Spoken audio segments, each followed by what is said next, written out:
Like when I got caught smoking weed in high school, they called the cops to the house. It's like I had friends over, and it's our fucking fault that this happened. You know, we were getting high in the basement. They came home early. He's classic, right? And they called the cops to the house. Your parents did? Yeah. Oh, wow. My parents called the cops to the house, and they had to, like, my bong was sitting out on a on the kitchen table, like it was evidence, you know. Yeah. And then the cops eventually leave, but they're just, you know, she only knew how to handle things in an extreme way.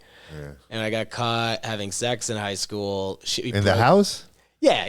I got caught having sex. My mom she didn't walk in on us doing it, but she walked in on me like in my underwear. She was like half naked or whatever. I'm like, ah, shit. So we're screaming at each other and we're getting in a huge fight. And we're in the kitchen, and she says, "What would you have done if you'd have gotten her pregnant?" And I'm a total idiot for saying this, but I was like, "We would have gotten an abortion." And she just goes, "Ah!" That's not what I meant. And she got so mad that she punched the microwave door, and the plastic like shattered. And oh my God. And we didn't get a new microwave for like 2 months. So like every time I wanted to go make taquitos, I was reminded about that conversation with my mom. That was a real good I bet you just blew her. Oh yeah, she was real upset. You ever seen the smoke come out the ears? Yeah, very much so. She would become very cartoonish in a way with her anger. But I will say she's the sweetest person in the whole world. She'll do anything for anybody. But like we're in a better place now. You know, we had some definitely like hard times in our family, things we had to get, like really tough conversations that we had to go through. But we're good now. She's kind of laid off a lot, you know, because at a certain point, we've all been out of the house for a long time.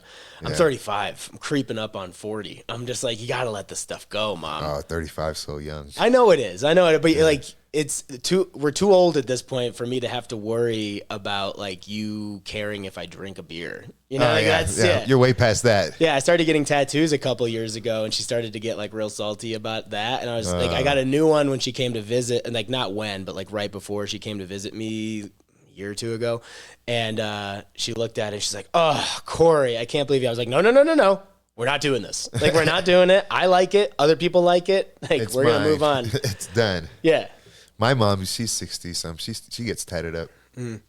My brother owns a tattoo shop, so he's always tatting up. Oh, that's rad. Yeah. I'm like, what are you tatting up our mom for, bro? She's 60-something. If she wants it, go for it. I think they're fun, man. You've got a couple. I got a couple. Yeah. You get them where you get them. That's for sure. Yeah. I mean, I'm not people always say you get addicted to getting them, right? Yeah. And then, but I wouldn't say I'm like addicted to it. I'm just way more open to like, oh, I just want to go get a tattoo. I don't like overthink it. I'm trying to, if I have an idea for something that I think is cool, I'll get it. And if I also just want to get a spontaneous kind of like flash tattoo, like a $50 one, just because I want to, like, all right, let's just go do it. I had most of my tattoos before I was 18.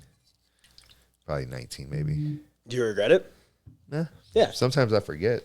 Oh, I always forget. I'll be laying in bed like, oh shit, I've got a lot of freaking tattoos. We were just in Hawaii. I wanted to get one I like getting tattoos when I'm like on trips, just to kind of like commemorate like the trip in some way. Yeah. And we just didn't have time. We had went to Maui for like 4 days, and we had a wedding thing on the weekend in Oahu, so we just didn't. Just busy. But also, I'm very much at the stars align kind of thing. I want to go get one because when we were in Bali in September for a few weeks, and we were both like, oh, we should get a tattoo, but let's just let's see what happens. Let's see what comes up. You know, like because neither one of us really had an idea. Where'd you say, Bali? Yeah. Oh, cool. So neither one of us had like an idea going into it. Like, I want to get this, let's find a shop and just go do it. It was like, if we got an idea for something as we move throughout the trip, let's do that. And if we meet an artist or somebody that knows an artist that we like, then we'll go to them. So there was like 2 days left on the trip.